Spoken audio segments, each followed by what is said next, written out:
Hello, അപ്പൊ ഇന്ന് നമ്മുടെ അജ്മലിയാക്കടെ വീട് പാല് വെച്ചാണ്. അപ്പൊ നമ്മൾ ഇന്ന് അങ്ങോട്ടാണ് പോണത്. അപ്പൊ നമ്മൾ ആദ്യം തന്നെ ഗിഫ്റ്റ് വാങ്ങാൻ വേണ്ടി കയറിയിട്ടുണ്ട്. ഇതൊരു ലൈറ്റ് ആണ്. അപ്പൊ നമുക്ക് ഈ ലൈറ്റ് ഇഷ്ടപ്പെട്ട് ഇതാണ് വാങ്ങിച്ചത്. നമുക്ക് ലൈറ്റ് മാത്രം പോരല്ലോ, വേറൊരു ഷോപ്പിൽ കയറി വേറെ 2-3 ഗിഫ്റ്റും കൂടെ വാങ്ങിച്ചിട്ടുണ്ട്. അപ്പൊ നമ്മൾ അജ്മലിയാക്കടെ പുതിയ വീട്ടിലെത്തിയിട്ടുണ്ട്. ഈ നിൽക്കണാണ് അജ്മലിയാക്ക. പിന്നെ അവിടെ പോയപ്പോ ഒരു വാവേനെ കിട്ടി. ഉമ്മ വാവേനെ വെച്ചിട്ട് അവിടെ ഇരിക്കുകയാണ്. ഇനി നമുക്ക് കാക്കയുടെ വീടൊക്കെ ഒന്ന് കണ്ടിട്ട് വരാം. അപ്പൊ ഇതാണ് കാക്കയുടെ വീട്. നല്ല അടിപൊളി വീടാണെന്ന് എനിക്ക് ഒരുപാട് ഇഷ്ടപ്പെട്ടു. പിന്നെ ഇവിടെ അടിച്ചിരിക്കുന്ന പെയിന്റിങ് ഒരു രക്ഷയില്ല, നല്ല അടിപൊളിയായിട്ടുണ്ട്. ഇനി നമുക്ക് താഴോട്ട് പോയോ. ചുമരിലൊക്കെ അടിച്ചിരിക്കുന്ന പെയിന്റ് ആണ് ഹൈലൈറ്റ് സംഭവം. നല്ല രസമുണ്ട് എല്ലാം.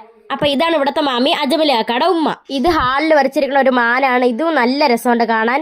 അപ്പൊ അകവും അതുപോലെ തന്നെ നല്ല രസമുണ്ട് കാണാൻ. ഇനി അജ്മലിയാക്ക അവിടെ നിൽക്കുകയാണ്. അപ്പൊ നമുക്ക് ഗിഫ്റ്റും കാര്യങ്ങളൊക്കെ കൊണ്ട് കൊടുക്കാം. അപ്പോൾ ഗിഫ്റ്റും കാര്യങ്ങളൊക്കെ അജ്മലിയാക്ക കൊടുത്തിട്ടുണ്ട്. അപ്പൊ അവിടെ നിൽക്കുകയാണ്. നമുക്ക് പോയി ചോദിക്കാം ഹാപ്പി ആയോ ഇല്ലെന്ന്. ഹാപ്പി ആയോ? പിന്നെ ഞാനാണെങ്കിലേ ഒരിക്കലും പ്രതീക്ഷിച്ചില്ല നിങ്ങൾ എനിക്ക് എന്റെ വീട്ടിൽ വരുന്നത് ഞാൻ പ്രതീക്ഷിച്ചില്ല. നിങ്ങൾ രാവിലെ തന്നെ വിളിച്ചപ്പോൾ നിങ്ങൾ എന്താ പറഞ്ഞത്? ഞാൻ